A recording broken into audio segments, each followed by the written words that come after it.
If you hear any weird banging noises or vacuum-esque noises, I think my neighbors are doing some sort of construction. Yep. Hello everyone and welcome back to my channel. My name is Alyssa and today I want to talk about the top books that I want to read in 2021, which is crazy to say. 2020 is almost over. That means it's a whole new year to read more books.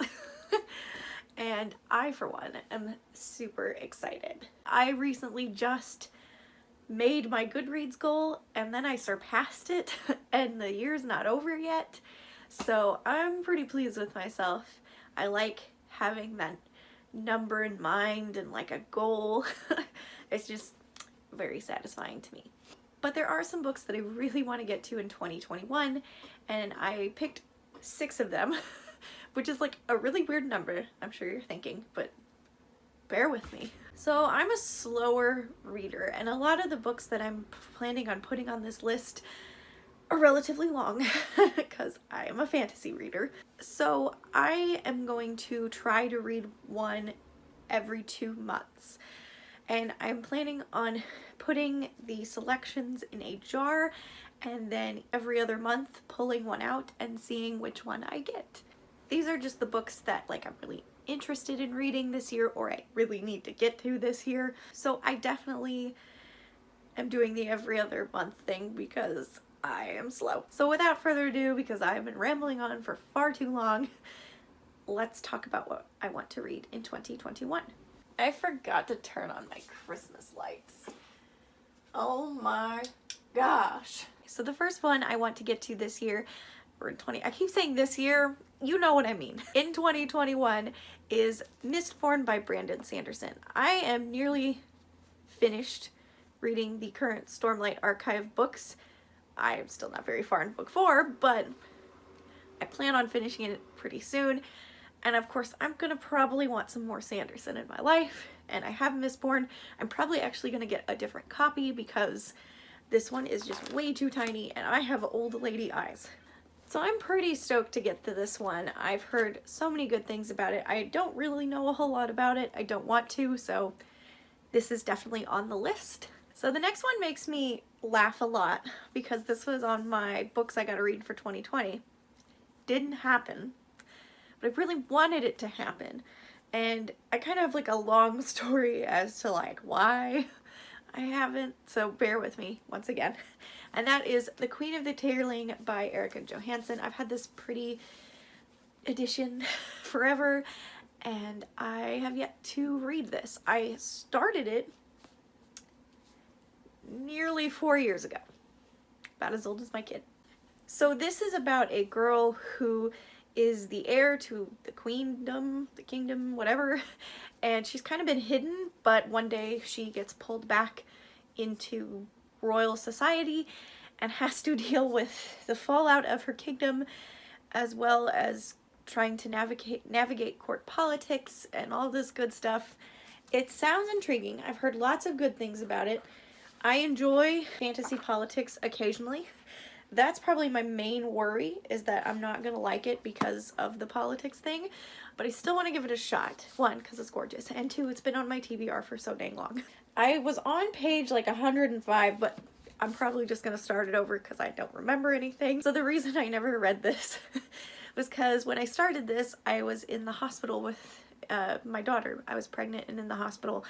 I had some complications, so I was in their hospital for 2 months and I brought a ton of books and I started this one and I was too depressed to read. So now every time I look at this, that's all I think of, and so I would like to like get past that and get over it and just read this dang book and have happy memories associated with it. So that's why. So every year I like to try and at least read one classic just because it's good for the brain and I like to try different things. And this one in particular is one I really ought to get to because it is actually my aunt's favorite book of all time and I still haven't read it. And that is Jane Eyre by Charlotte Bronte. No, I haven't read this. This is really long and intimidating to me because it's old, over 550 pages. So yeah, I would like to read this very much. This is definitely a goal, but again, we shall see if it actually happens. But I would like to read it. I'm really looking forward to it. I do like a good classic every now and then, and I think this was going to be like a perfect one for like fall or winter. I don't know. But yeah, I really want to read Jane Eyre. I do like this copy, but I kind of wish I had a prettier one.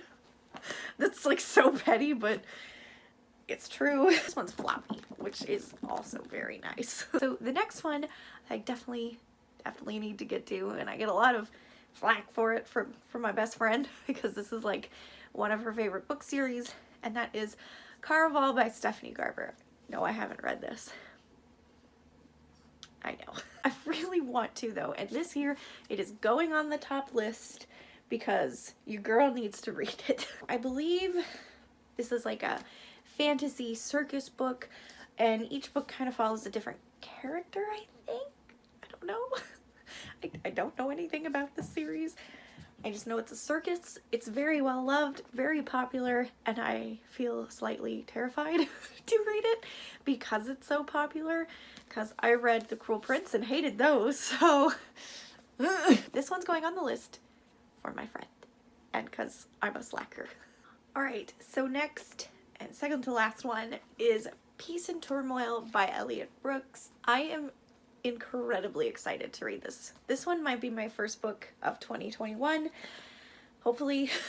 I'm also still reading Rhythm of War, so I don't know. I am really thrilled and excited to start this one. This is a high fantasy, very confusing from the back, but that's okay. And I don't know anything about it, once again. This is actually written by a booktuber that I follow, so I'm really intrigued and excited to read this one and see how I feel about it. I'm sure it's gonna be great. This next one I might be digging my own grave, but we'll see. Because I tried to read this a while ago, like a couple of years ago, and I just couldn't get into it. But I really want to read it because I really do like this author, and I need to get on it because the next one comes out, I think, this upcoming year. I still haven't read this one, and that is King of Scars by Leigh Bardugo. I had a very mixed reaction to the beginning of this book. I didn't get very far last time. I don't know. I was really bored in the beginning, but I hear that a lot of people really love it, and it is really good, and I really just need to get on this and read this book, for crying out loud. Do love Nikolai, but I do need to kind of like read a recap on what happened to him in Shadow and Bone, because I think that's part of the problem as to why I was bored and really confused is because I couldn't remember.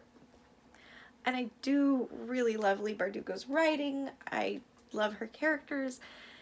I just couldn't quite get into this last time, so I'm hoping I can break that and just power through and get to the good stuff. Yeah, this is on this list because I'm going to guilt trip myself into reading it this year. That was a lot of work.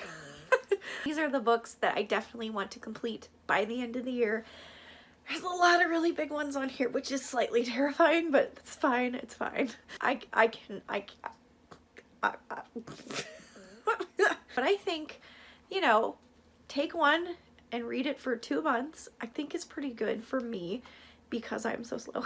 But also not putting a ton of pressure on myself to get one done every month. I was gonna do 10, but I was like, that is way too many for me. I did that last year, and this year, this is very confusing. For 2020, I made myself a list of 10 books that I wanted to read, and I think I read 4 of them.